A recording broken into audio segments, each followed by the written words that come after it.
Halo Prokos Channel, selamat pagi untuk kalian semua yang sedang menyaksikan vlog saya kali ini.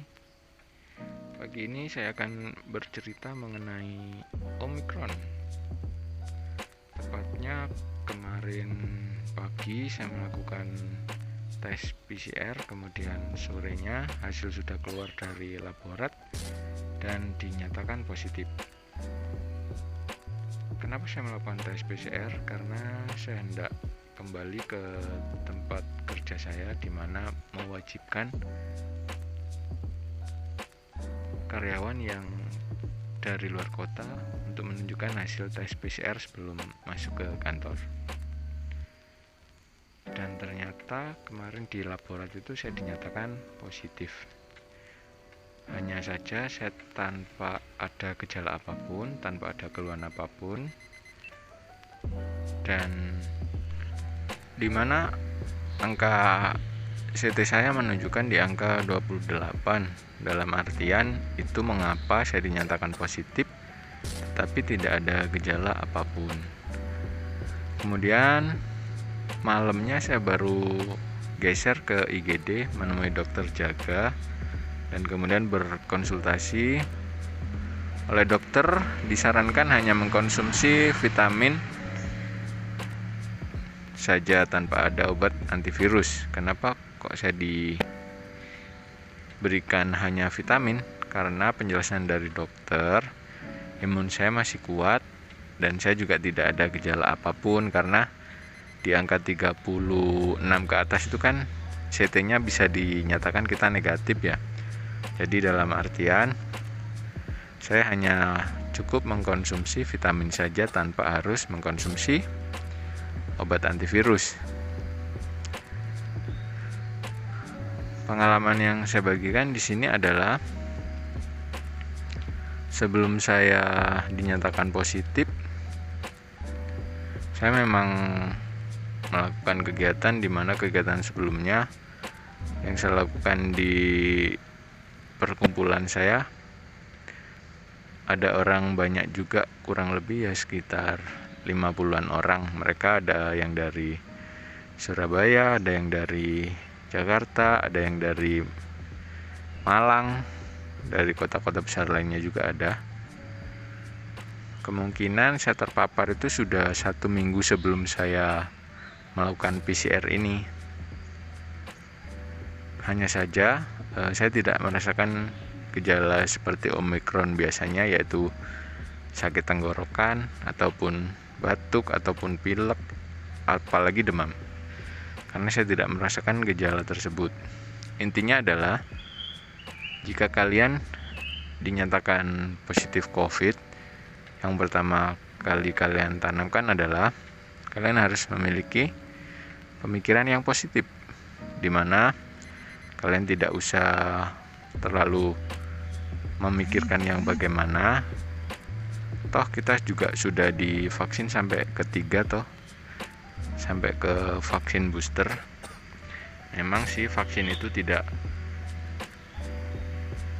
memungkiri kalau kita tidak kena COVID. Hanya saja jika kita sudah divaksin bisa meminimalisir dampak dari COVID tersebut. Seperti yang saya lakukan di pagi hari ini adalah berjemur. Saya selesai sarapan, kemudian minum vitamin, kemudian saya melanjutkan berjemur. Lebih baik kita mencegah daripada mengobati. Memang sih Omicron ini sedang naik-naiknya di bulan Februari ini, karena juga memang musim, tiap hari hujan kan, tiap hari turun hujan. Pada intinya adalah kita harus berpikiran positif.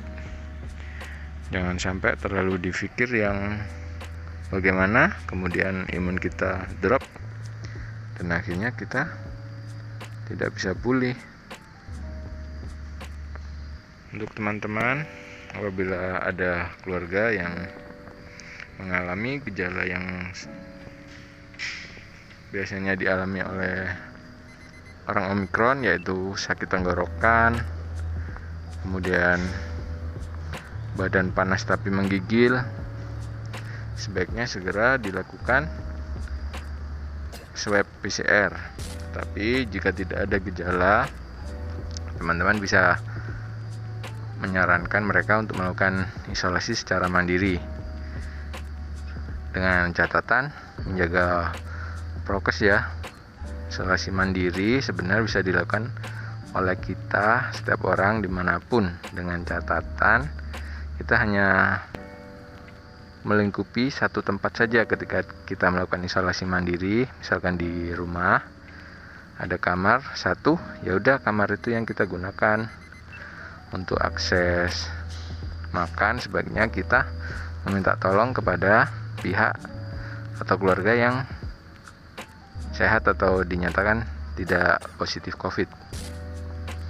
Untuk alat makan sebaiknya kita menggunakan satu alat makan, di mana di kamar itu juga disediakan untuk cuci piring ataupun sendok. Jadi setelah kita makan langsung kita cuci sendiri, jadi orang yang lainnya itu jangan sampai terpapar oleh bekas makan kita. Karena kan kalau misalkan COVID kan ada droplet yang keluar dari tubuh kita, entah dari percikan mulut atau percikan napas ataupun dari keringat. Sebaiknya kita menjaga agar isoman di rumah berjalan dengan lancar dan tidak menambah jumlah orang yang terpapar COVID. Itu satu. Dan selanjutnya, perbanyak konsumsi vitamin ataupun multivitamin. Dan yang ketiga, jangan lupa untuk berpikir positif dan olahraga ringan, jangan terlalu berat, karena kalau terlalu berat nanti imun kita drop, malah jadi tambah parah. Oke, demikian kawan-kawan, semoga informasi ini bermanfaat untuk kalian semua. Jangan lupa untuk klik tombol subscribe, like, dan juga komen. Terima kasih.